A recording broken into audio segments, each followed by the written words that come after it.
We'll read the entire chapter. It's not too long. So 2 Thessalonians chapter 2.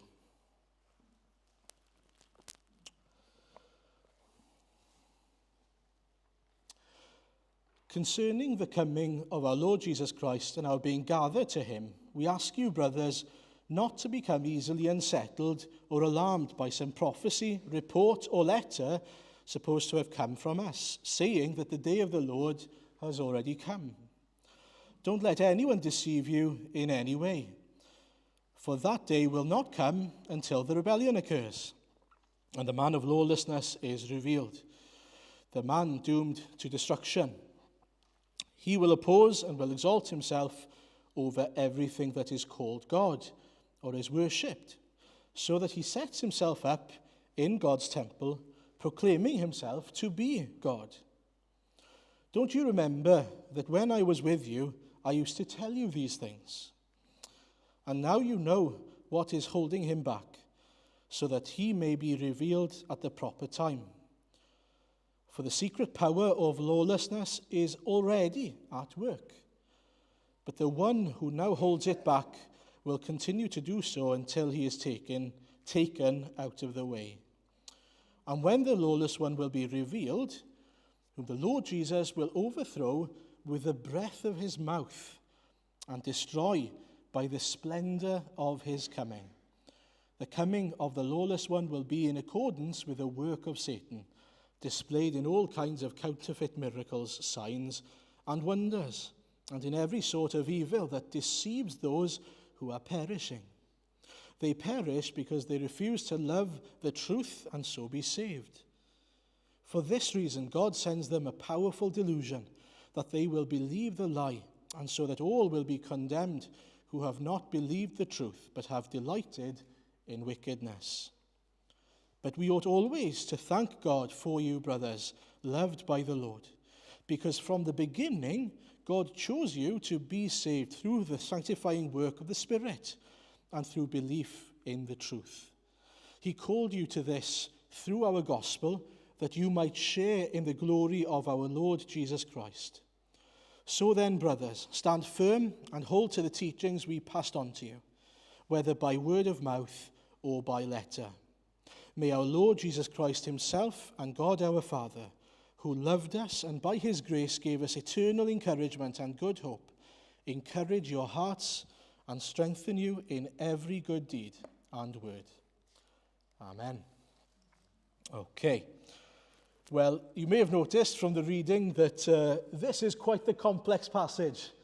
And so just to recap, first of all, and to let you know, there are little handouts that we've made that are available at the back, sort of where the Bible studies usually are kept, so in the hallway on the left-hand side, for further reading. If you'd like further reading about the sort of the end days and about the return of Christ, things that maybe I'm not covering this evening because we only have a certain amount of time. You all want to go to bed after this, I'm sure. But to recap where we've reached so far, Paul is writing, with the inspiration of God to the people in Thessalonica. We call them the Thessalonians. They were Christians. They were people who came to know Jesus. They responded to the call to follow Jesus, and despite tremendous suffering and difficulties, they were standing firm. And so last week we heard God is keeping his people and is blessing his people, and they're not just staying where they are growing. They are growing in their faith, despite persecution, despite terrible suffering, which is a testament not to who they are, but to who God is, that he is able to use all things to grow his people, to encourage his people, and to make us more like Jesus.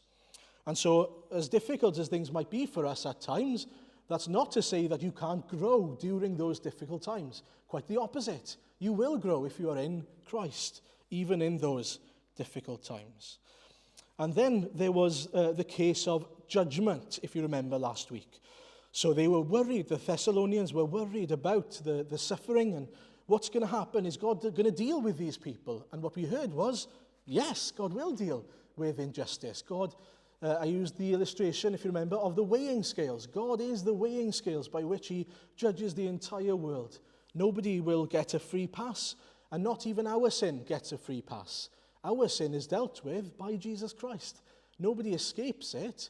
It's that Jesus has paid the price in our place for our sin if we escape his judgment in that sense. And so, at the end of chapter 1, he prays that they would continue now to grow. So it also reminds us they're not the finished article. And we, in many ways, reminded of that here. Interestingly, Paul tells us he's already told the church this before. I don't know if you noticed it in the reading, but what he's talking about, he says, I've told you this before. But he has to tell them again. Why? Because we are a forgetful people. We are a people who often lose sight of what is true, and we need to be reminded then by God's word regularly of what is the truth, so that it stays at the forefront of our hearts and minds. Now, in this chapter, there are lots of potential pitfalls and distractions for us. One thing that's really important, and this is the only illustration I could come up with, right? When you watch a film, the film is never about the villain. It's always about the hero. If you watch the Batman film, for example, it's not called the Joker film for a reason, because he's not the main character. And as we come to this passage, it's always important that we remember the man of lawlessness that we will read about is never the main character. And so never sort of lose sight of that in the context by which we're sort of studying today, because it talks a lot about him, but even then, he is not the main character. And there's always that danger, and I think Satan will often feed on that we make him the main character, that we get so afraid maybe or transfixed by who this man is of lawlessness and watching out for him and so on, that we lose sight of who we're actually meant to be waiting for, which is the Lord Jesus, of course. And so I'd like for us to think about the big picture of this chapter. What's going on here? Well, the church are worried that the day of Christ has already been, right? They think that they've missed out on the day of Christ. Paul points to them and tells them, Jesus hasn't been and forgotten about you. You're not left behind. And things are going to get worse before things get better. But stand firm in the gospel. That's kind of the overall point that Paul is making here. Jesus hasn't forgotten about you. He hasn't come and left you. He is coming back, and you will know when that day is. So stand firm in the gospel. Now, why on earth would the church in Thessalonica be thinking that the day of the Lord had already come? You might be asking. Good question. Well, they'd heard about this tribulation. They'd heard about tribulation from Paul and from other Christians. And so I'm assuming, we don't know, but I'm assuming, based on their current situation, that they were going through so many difficult things, that there were people coming into the church and saying things like, well, this is the tribulation. This is the tribulation that you're facing. This is the labor pains that we heard about in the first letter, in chapter 4, I think.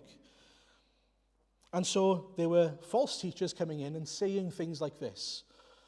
And these people were, thinking, oh, there we are then. This must be the end days. But if that's the case, Jesus must have come back. The rapture must have happened. The rapture, by the way, is what happens when Jesus comes and we will all go to the clouds with him, if you remember the end of 1 Thessalonians chapter 4. And so they were thinking, oh, Jesus has forgotten about me. He's left us. And we are now facing this tribulation. And Paul writes then to say, verses 1 and 2 here, don't be misled. Don't be misinformed. Don't listen to lies. And the reassurance he gives is, the Lord hasn't been. He hasn't left you behind. He is yet to come. And the reason why is because the man of lawlessness hasn't been revealed yet, he says. Now, this is where we get into murky waters, isn't it? There are two main schools of thought, first of all, about sort of the rapture. Some people believe that the rapture will happen, will be taken up to the clouds, and then you will face tribulation. A 7-year tribulation for unbelievers. Okay? And some people believe that of those unbelievers, there will be some people who become believers. Some people don't believe that. But there are others who think that there will be a period of tribulation, and then we will come and meet the Lord in the clouds. Now that is clearly what Paul is saying here to us. And that's why I would say clearly the word says to us then that there will be this man of lawlessness and a period of time in history when things get very difficult. And it'll get very difficult before it gets better. Things are going to get worse before they get great. Now last summer, our family took a trip to Centre Parks in Longleat. Right? In August, it was a lovely time. It took us 2.5, you already know where I'm going with this. It took us 2.5 hours to get there. It was great. No traffic, fantastic. The day we came back was the Friday on bank holiday weekend, August. So it took us 2.5 hours, or 2:35 or something like that to get there. It took us 7.5 hours to get back. It was horrific. 3 kids in the car, boiling hot. It was terrible. But let me tell you, once I got to the wonderful, disgusting smells of Nantucket House, I knew we're almost there. I saw the tip. I said, look, children, here's that wonderful tip you've been waiting for. Because when we've reached that tip, we know we're a couple of minutes away from home. And that's exactly what Paul is saying here. There will come a time where people will be so deceived, where things are going to get so terrible. It's going to be like that tip, and there will be a stench of sin throughout creation. But that's a great sign for us. We're almost home. It's almost time for the Lord Jesus to come back. And so he's telling us there will come a time where in creation things are going to get very, very, very difficult. That is something it's very clear in the Bible. And so we can't ignore it, and we can't sort of say, well, that's not going to happen, because it will happen. Now, when it comes to the man of lawlessness, some people have very clear ideas about what that means. But what I'm going to tell you is what I can see in the Bible. What I can see in the Bible is that there will be either a man or some sort of a movement, perhaps, that will come and influence the world in such a way that he will fool people into thinking that he is God. That's very clear in the passage. What it doesn't tell us in the Bible is who that man is, or movement, or whatever you want to call it is. How long it'll last for, we don't know. It doesn't say that. And there are other things that we don't know. But what we do know is that there will come a time where people are fooled in such a way, and it's very different because they are claiming to be God in the temple, he says. And so there will be people in God's house, if you like, in the presence of God's church, who are saying, I am God, and are influencing other people to believing this. Now, ultimately, that's Satan. And you might be asking the question, well, how can we know the difference? Well, it sounds to me like we will know when it happens. It'll be so devastating when it happens that it'll influence the entire world. But it is very difficult to know at the same time, because we read in verse 7 in this chapter, for the secret power of lawlessness is already at work. So the man of lawlessness is basically the great agent of Satan, if you like. He's the Antichrist, if you want to call him that, which is what he also is called in the Bible. And so he is someone who comes to distract people, to claim that he is something that he's not, and to bring people away from God. And the reason for that is because people haven't turned to the living God in the first place. And so they are deceived by him. People are given an opportunity to turn, but they don't turn. It's important to see that. That's what God makes clear to us. Because they have rejected God, they are given this fool, and they believe in him. They believe the lies. But with all these things, and you might be thinking in your head now, oh, this man of lawlessness sounds horrific and terrible. And yeah, but verse 8 is the most important verse. What does it say in verse 8? And then the lawless one will be revealed, whom the Lord Jesus will overthrow with the breath of his mouth and destroy by the splendor of his coming. Isn't that amazing? He will destroy this person, this agent, whatever he is, with the breath of his mouth and with the splendor of his coming. As he comes down in the clouds, or however he will come, clearly as he is in all his glory, everyone will know they've been taken for fools. Compared to the real deal, they will know.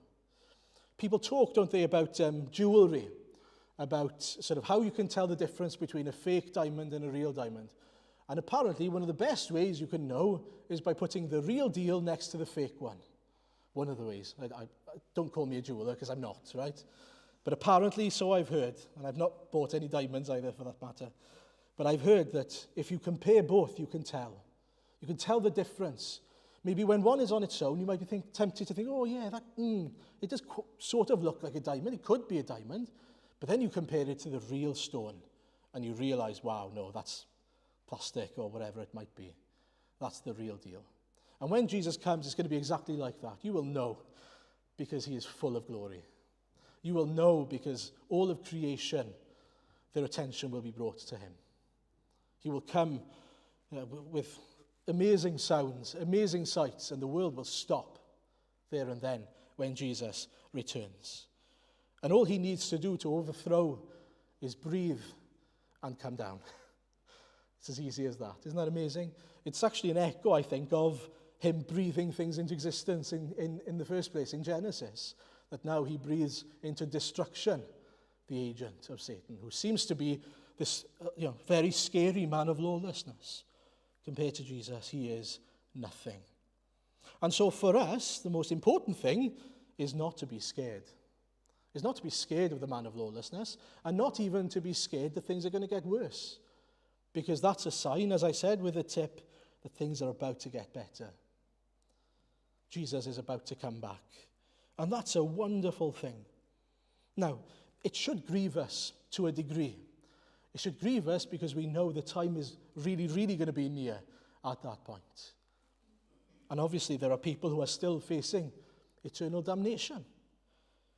But the overarching point of that Paul is making here for the Thessalonians is Jesus hasn't come back yet. And when he does, you will know about it. And that's the same point for us then, isn't it? Not that we think that Jesus has come back, but more so, how will we know? You will know because the world will stop in the way that it is now. And you will see his glory. And everyone else will see his glory. And he will get rid of the Antichrist. And he will make all things new. That's why we know. And here we've got to be careful when it comes to the man of lawlessness, of course, because God gives us some information, but not all the information. It's a little bit like when we might read a newspaper. Imagine if you got the headlines without the article. And that's sometimes what God does. He gives us the headlines without the details. And so here he tells us the man of lawlessness will come and then Jesus will come. What he doesn't tell us, as I told us earlier, are things like who the man of lawlessness is, what he will look like, what the tribulation will look like, or how long it'll last. And so with all those things, we shouldn't hold them with a tight grip. We should be saying, this is the person, and this is what he'll look like. We should hold those things with an open hand, saying, well, he could be this person, but the Bible doesn't say that. You might have ideas. That's okay.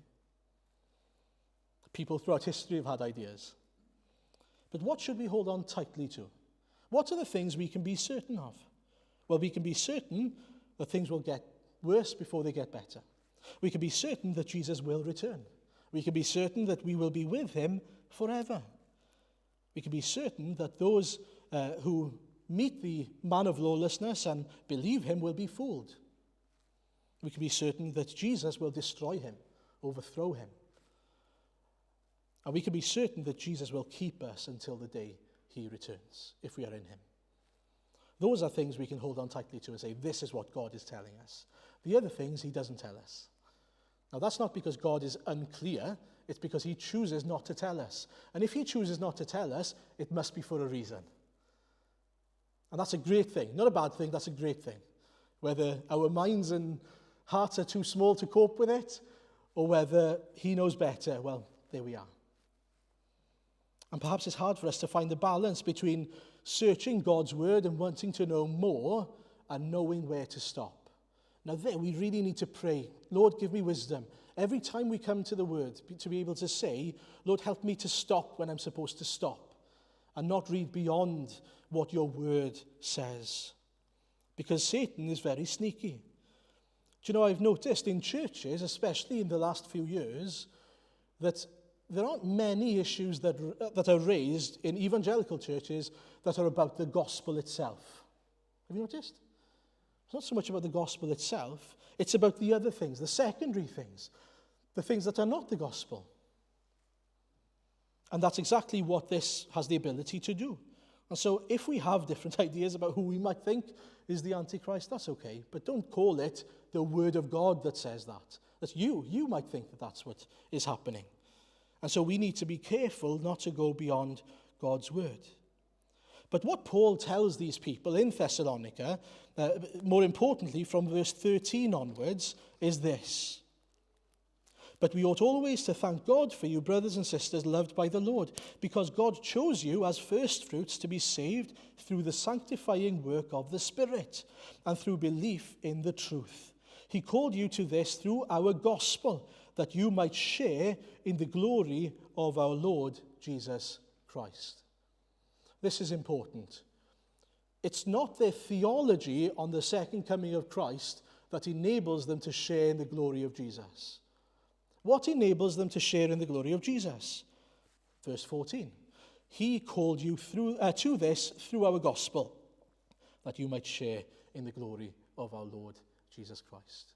And so, as great as our theology might be, and as bad as the Thessalonians' theology might be at this point, Paul could still say with confidence, because you are saved, you will be kept. You will share in the glory of Jesus Christ. And I think that's amazing. It means that sometimes we won't know things that maybe we should know. But even then, God is gracious with us. Now, we pray that we'd have a desire to keep on wanting to know more, because those things are there to comfort us. The knowledge in the Bible that God gives us is there for our good. The point that Paul is making here is that what he's teaching them is good for them. They are comforted by the knowledge Jesus hasn't forgotten them. They're comforted as they think, okay, I don't have to worry. I will know when the day comes. I do know what's ahead of me. That's a great comfort. And throughout the Word of God, he often will give us things, doctrine, facts, truths, that are not just, we shouldn't think of them at all as just some sort of arbitrary facts, because they're not.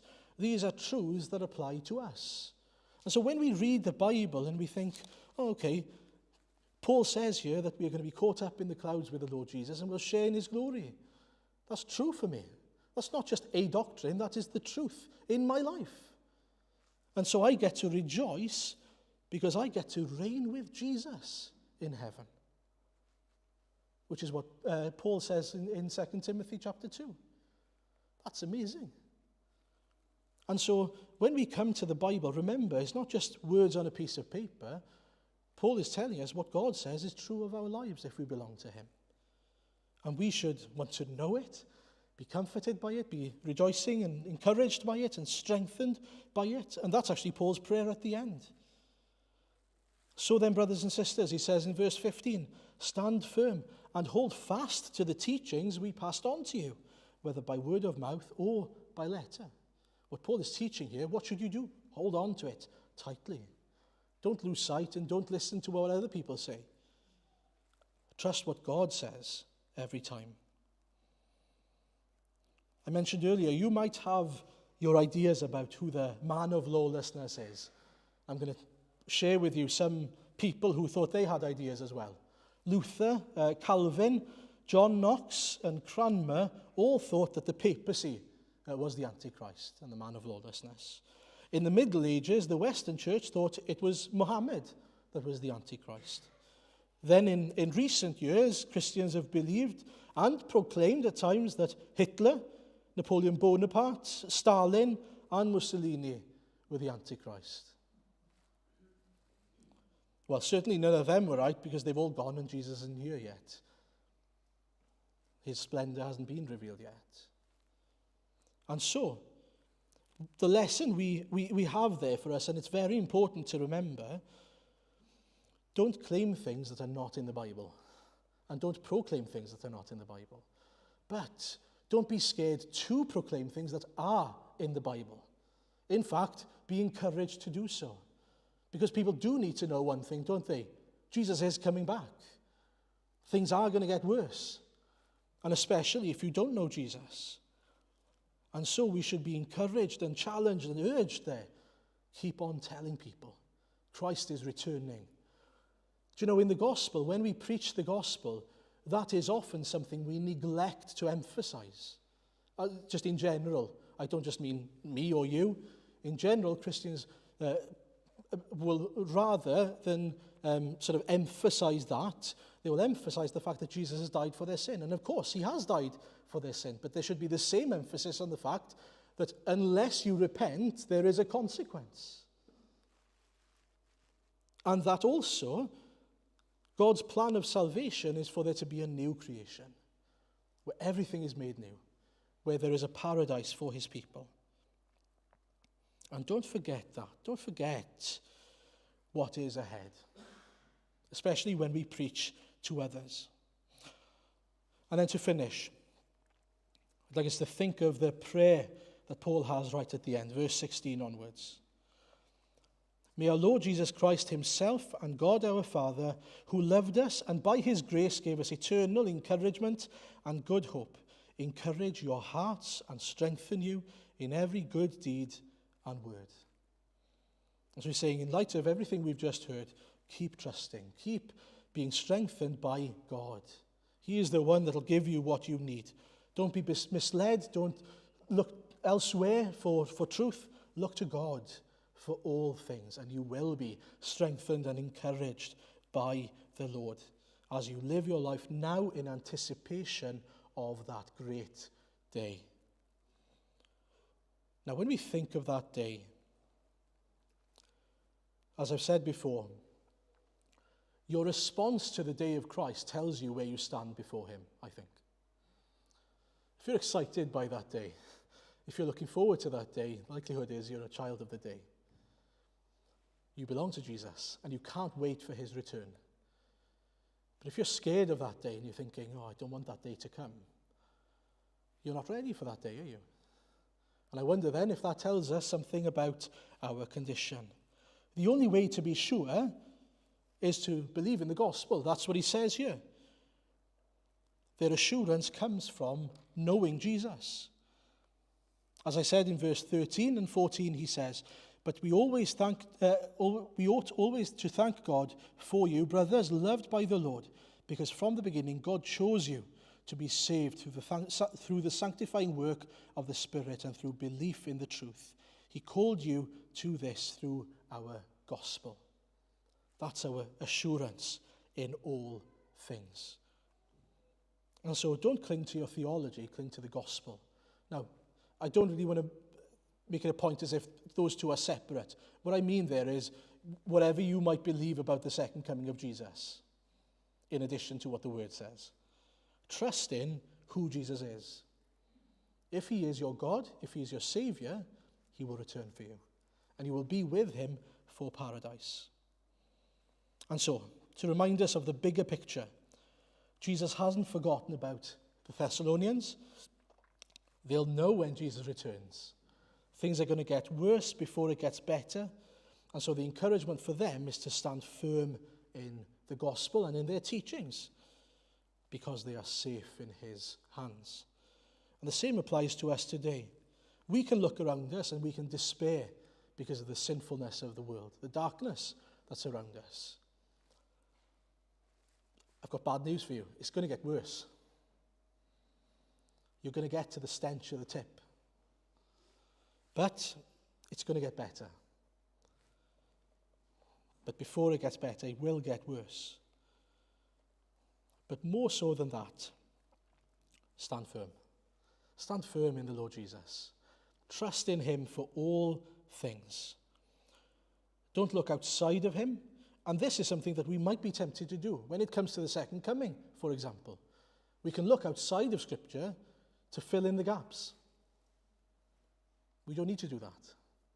We need to look at what the Bible says and trust what God says, that is enough for us. Because he's called us to trust in him.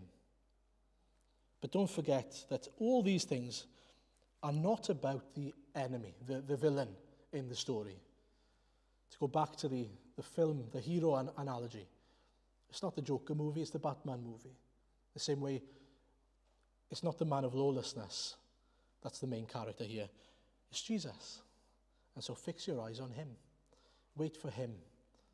Anticipate him. Look forward to that day where we'll see him face to face for his name's sake. Amen. Well, we'll pray and then we will sing a couple of hymns together. Father God, we rejoice in you. We rejoice in your salvation. We thank you, Father, that you have saved us. We thank you that through the gospel you have given us assurance of our salvation. We know that we are in your hands, and we want to give you all glory and praise for that, because we know that we have come to you and have come to know that assurance by faith and by grace. We thank you then that you have called us, not that we have called you, but that you have called us to a holy calling. And Lord, as we look forward and as we remember that we are not living in a time that will not end now, Father, but we are living in a world that will come to an end, we pray that we wouldn't be scared of the sinfulness of the world, that we wouldn't even be scared of the man of lawlessness or worried about what is to come, even though that we know it's going to get worse. Lord, we pray that you would give us that great joy of knowing when that time comes, you are about to destroy and overthrow the man of lawlessness, to put an end to deception and sin and grief and sorrow. There'll be no more tears. Lord, we thank you that tells us we are a few minutes away, as it were, from paradise. And we pray, Lord, as we think of these things, that we would be filled with joy, anticipation, and longing, Father, for you to return, that we might, in our hearts then, be caused and stirred up to pray, come soon, Lord Jesus. Come quickly, Lord Jesus. Come for your bride, Lord Jesus. At the same time, we pray, your will be done.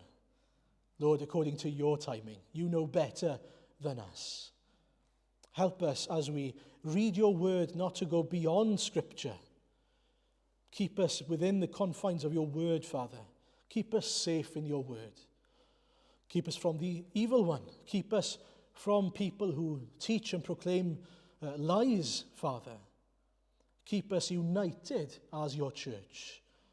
United in the gospel, in the truths of your word. Build us up in those teachings that we heard about. Help us, Lord. Give us grace. Give us what we need as we study your word. Lord, we acknowledge before you that when we don't look to your word for these things, we lose sight. We forget about them. Just like in the desert, Father, the Israelites lost sight of what life was like once upon a time in Egypt. And they started longing for Egypt again, rather than asking you to continue to be with them. Lord, we pray that the same would be true of us, that we would learn from them. Lord, that we would seek you rather than think that going back to our old way of life would be better. And looking back with rose-tinted glasses. Father, we thank you that you've brought us out of our sin. We thank you that you've placed our feet on the rock that is Jesus Christ. We thank you that you've given us assurance of eternal life and of forgiveness of sins, of the righteousness of Jesus, covering us entirely, cleansing us of all unrighteousness. Lord, we thank you that as we stand before you, we are your children. We are safe. Lord, we need no more. We are satisfied in you. Help us to remember that as things might get more difficult, as people might have to count the cost even more so for knowing you and loving you, even in our country. Lord, we pray for our country, for our people. And Lord, we long to see more people coming to see the truth about who Jesus is. We do pray, Father, help us. Help us to proclaim your word plainly, truthfully, graciously, lovingly to the lost. Help us to tell them that there is a time coming where the offer will not be available anymore. Lord, help us to tell them that it could be too late if they leave it now. Lord, we pray, prepare the hearts of people. We think to our outreach events coming soon, Father, and we pray, would you prepare some, Father, in your mercy, to come, to be invited to receive the truth of your gospel, and to be transformed, just like these Thessalonians. Lord, we thank you for the Thessalonian church. We thank you for the way you saved them. We thank you for the way you worked in their hearts. And we thank you for each and every one of us here, that we are here because of you, because of your grace, because of your work in our lives. And we want to give you glory for it. We want to uplift the name of Jesus because you are worthy. We've done nothing to deserve being here. We thank you that you've brought us this far. And we thank you then that we can trust that you will take us all the way home because you are the God who holds us in his hands. Lord, accept our praise to you. Help us to fix our eyes on you, to be transformed by you into the likeness of Christ for your glory. Amen.